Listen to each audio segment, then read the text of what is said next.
Well, we have been very focused on what Mauricio Sarri has had to say before and after his matches. Here's what he had to say. I saw my football. Easy, Steve. Let me read it first. Come on. I think that we started really very well. From the first 25, 30 minutes, I saw my football.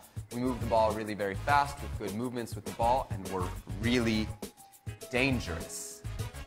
I was going to ask about the performance, but Stevie, do you have a problem with that quote? I do. Why? Come on. Now? What has he done now? I saw my football. I mean, is he like reinventing the wheel now?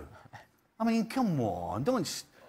Even if you think that, don't put yourself out there saying something so precocious as that. It's just, it's awful. Yeah, but Stevie, he's reinventing what Chelsea have been doing under the past managers, Mourinho, Conte, and it's the complete opposite of what we saw from Chelsea against Bournemouth when they lost 4-0. He's changing a bit of the style, yes, but like every single manager has a little bit of nuance here or there. It's watchable. But don't come out. I'm not disagreeing. Okay. But I'm just saying, don't come out and say this.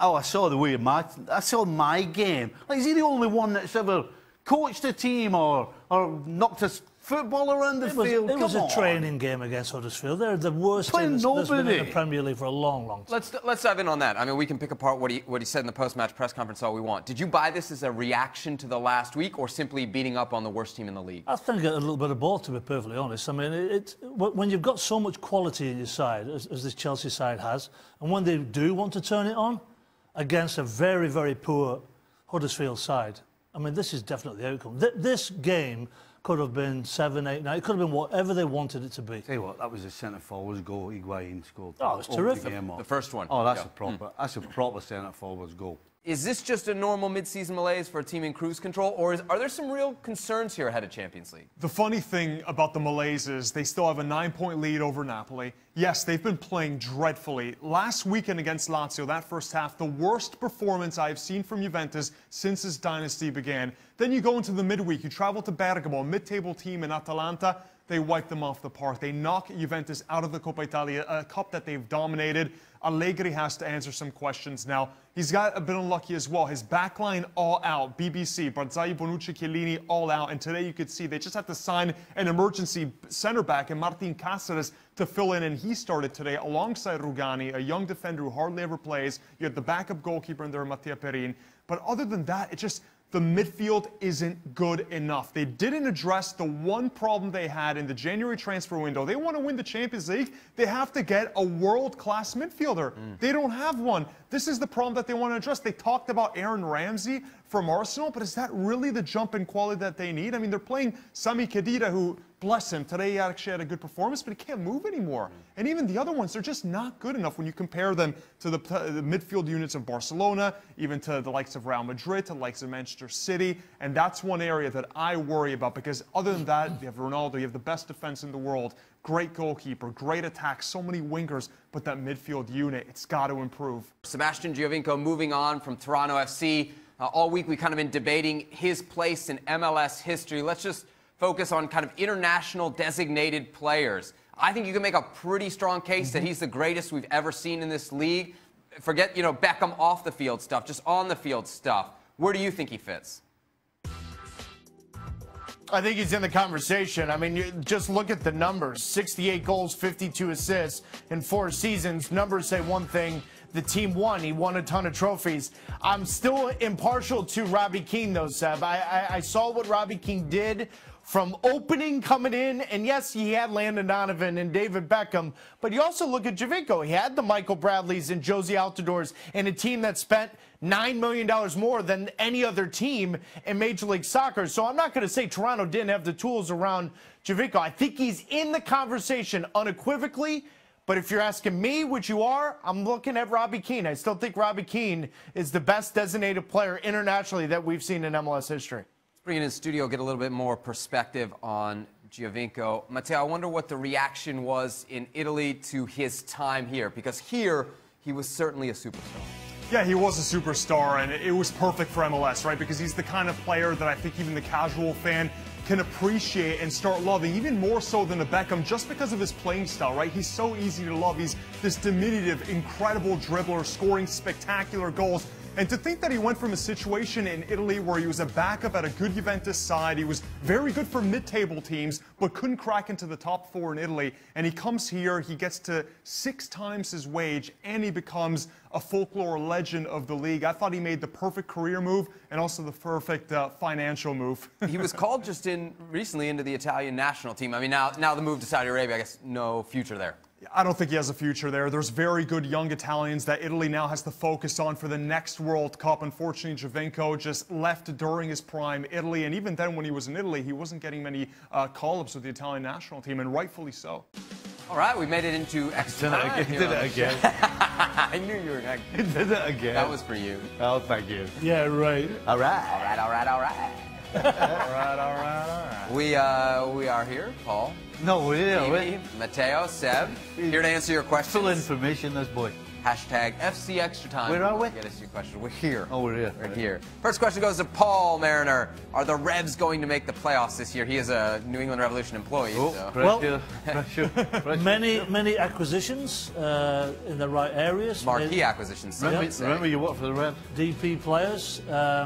Look, I sincerely hope so. I think, after last season with... The question wasn't would what be do a you no. hope if they're going to... Hold your That would be a horses. no. Hold your horses. All right. It was Brad's first season in charge. Getting his feet wet, finding out about the players. He's shipped a lot of the boys out, got some of his boys in. They'll make the playoffs. Wow. All right. 7 teams make the playoffs this year out of the 12. So 17 teams. 7 of the 12 in the East. I think you 14 I think you total. kept your job for next year, Jim. All right, Nathan wants to know, Stevie. Oh, we were watching this all day. What?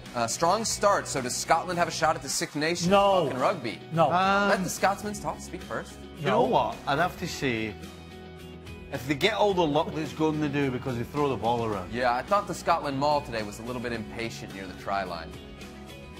You've no idea what a ball is. He has no idea what a ball is. Was that pretty by good the way. analysis, though, of the beginning I'll of the tell game? you what, with a very serious face. It was good, right? Yeah. Did that sentence make sense or no? I don't... No. Yes. No, okay. Yeah, you got us. So, but anyway, They Scotland have beat a Italy. chance. If they throw it around, and that could be the downfall. Because they're so open that when they're throwing it around, somebody makes a back pass, then there's gaps all over the place. Yeah. But it's great to watch. So you're saying no then? I'll tell you what though, I'm telling you- absolute disaster today. Yeah. England beat Ireland. Disaster. That was quite a shock, too, right? Ireland, the It defending... wasn't a shock to me, sir. Ireland were No? the It favourites. wasn't a shock to me. Even the way they did it, it was pretty dominant, right? What we did, we went Oh, it's we now. underground. We went underground. We said we had a few injuries. We didn't. We came out absolutely pummeling them on their own patch. It's a great one that in Ireland. And by the way, No many I'm looking teams. forward to the Scotland game. Oh, I thought you were going to say you were looking forward to the Italy game because Italy is kind of on the low end of the... Kind of the rubbish. No, they are. Well, I asked you, I said, who's the favorite? And you're like, Italy. I don't want to say what you said, but you weren't very complimentary of the Italians. The Italian, I'll tell you what. Oh, At rugby, Listen, at rugby, at They, rugby. they all look like Gennaro Gattuso. Notice that. I think the Tell best you what, Italian I player's think- last name was Wallace. I think you've got to give them credit. Listen, it was unfair to expect Italy when they joined the Six Nations, 5 years ago maybe? Don't ask me. I think it's maybe 5 years ago. Matteo doesn't I'll tell you what, have the cut of rugby. I tell In you. the 5 You years, think these guns can't do it? I think it's a bit I'm longer agile. than that, Steph. I think it's a bit longer than that. They're not progressing as we thought they would okay. be. Well, anyway, from when they joined to where they A are bit like now, Scotland. they've made a huge improvement. Have they? Huge, yeah. Well, Scotland, they scored 20-something points against Scotland today away from, Oh, wow. away from home. Wow. So, That's hey, impressive. they're better. They're still not the best. Against but Scotland. They're miles better than they were. Against Right. Scotland. 20th year, I'm told, was right. It was close. He said 5 years. Yeah. 20th year? That's- Rubbish. So, That's so what they are, Six Nations not... The average Six Nations 20 years. yeah, they are. Absolute All garbage. right. Okay. We'll leave that for the research. Spoken I like don't, a know, true, I don't know who told you well, that. like a true Scotsman. Yeah, absolute rubbish. Tim wants to know, can the case be made for Fabio Quagliarella as Serie A Player of the Year as Sampdoria finished sixth? Tim, that's a really good story. He's in his mid-30s. He's aging like a fine Italian vintage, and he's scoring more and more goals. The guy's like 35, 36, and he's on pace to score in the high 20s. It's incredible what Quagliarella's done. Every goal is spectacular. It's never simple. It's never banal. I hope it happens. It won't. It'll go to Ronaldo. We do love the Sampdoria kits, though. Oh, Beautiful. Beautiful. Best kits in Europe. I love this Twitter handle, Craig Burley's beard. Oh, is he back? Why don't you guys have more stories on dogs? Well, Cat today, didn't we? I haven't. Yeah, we had that. cat, I haven't got a dog, but Stephen. You had a beautiful pup. We saw it in the tractor picture. Well, unfortunately, that was a while ago, and the old boy's gone. Yeah. But Stephen's got many dogs, hasn't Stephen? And had many dogs. You're Dog a dog story. guy. Sorry? You're a dog man. He's a dog and a cat guy, to be honest. Actually, I think I told you, I went through the ice once trying to get my dog out of the ice. Oh yeah, somebody. Yeah, I do remember that story. Yeah. And you got the dog Nearly out. killed What a myself hero. trying to save the dog. And I was like, what am I doing? Modern day hero. Yeah. Selfless Scottish Stevie Nicol. hero. Yeah, exactly. You a dog guy, cat guy? I have a dog. I've got all of them. Really? Big animal guy. Absolutely. Right. All of them. You're an animal. Noah's Ark. over That too. That too. You got a big garden there. All right. Why don't we call it a day then on this edition of Extra Time. That's my cue for the director to roll the graphic. Craig Burley's beard. Tell you, That's we are right. here I like it. 7 days a week. For the most part, we do Extra Time every day, unless we get kicked we out of don't. studio. We do it every day unless we don't. Exactly. Thursday we didn't. Taylor, let's start with the starting lineup. Greg Berhalter only making 2 changes from the starting 11 we saw against Panama. It surprised me. I wonder if it surprised you, and if there's anything more we should read into that. No, and here's why, Seb. I do think we have to understand, and you and I had this conversation during the Panama game, even watching training, that this is still a coach in a young part of his career where he's only been a club coach. So I think he's going to get used to the fact that, well, I've got 23, 28 players. I've got 2 games. And even Greg Berhalter told me this in Phoenix, Arizona, that I've got to figure out how to use all these players. So I wasn't that surprised. I did expect Will Trapp to get a game, obviously being the captain of Columbus Crew over the past years under Greg Berhalter. But I wasn't that surprised, mainly because I thought the game against Panama wasn't a real test. That team wasn't that competitive from the Panamanian side that they brought. But also, it was very timid. It was very tentative. And we saw that a lot here Saturday night. I thought the United States against Costa Rica really struggled in the first half. And what's amazing to me, and I get it kinda, but then I'm also going to ask this question, there's one thing to try to play a certain style and to get after it, but as a player, you need to play. You need to get after it. This is your opportunity to impress. In the 2 first halves under Greg Berhalter, we've seen players trying so much to do this. They look like robots. They didn't play freely. Second half they did, and that's why you saw a better performance in the result that you saw. Taylor, look, we're coming off this January camp, so there's a lot of guys who I think fans of the U.S. want to see. One of the guys I don't think people want to see, at least if you go off Twitter reaction anymore, is Gyasi Zardes. Explain to us what it is Berhalter sees in him and maybe what kind of future he might have with this national team when everybody shows up. I'm not sure he has a future when everyone shows up. I do think Greg Berhalter's looking at a guy that he got to score 19 goals with the Columbus Crew in 2018. And Sebi, when you look at what Greg Berhalter has done with Ola Kamara, Kai Kamara, and now Gyasi Zardes, I completely understand why he's going to give Gyasi Zardes an opportunity at that 9 position. But I think it's the weakest position under the United States umbrella. Who's going to play there? You're telling me right now, February 2nd, if there's a World Cup qualifying must-win game, you're still relying on Josie Altidore. Bobby Wood's not even in that lineup. So it's amazing to me the lack of depth. Now, I do think as the year progresses and as the 2 years progress, you're going to see a Josh Sargent get in there. But there was once a part of time where the United States had 4 or 5 guys that could play that spot. I think this is just a process of numbers. I was a little surprised maybe not to see Christian Ramirez from the start. But I'm not sure, full in 23 guys, I'm not totally sure Gyasi Zardes is part of this group. Where do you think this goes? And is it a good move for Major League Soccer to add another thing onto this already, as the guys say, busy slate? Well, I think first and foremost, I think it's a vital relationship between Liga MX and Major League Soccer, especially with 2026 coming down the road. So you knew this was going to come.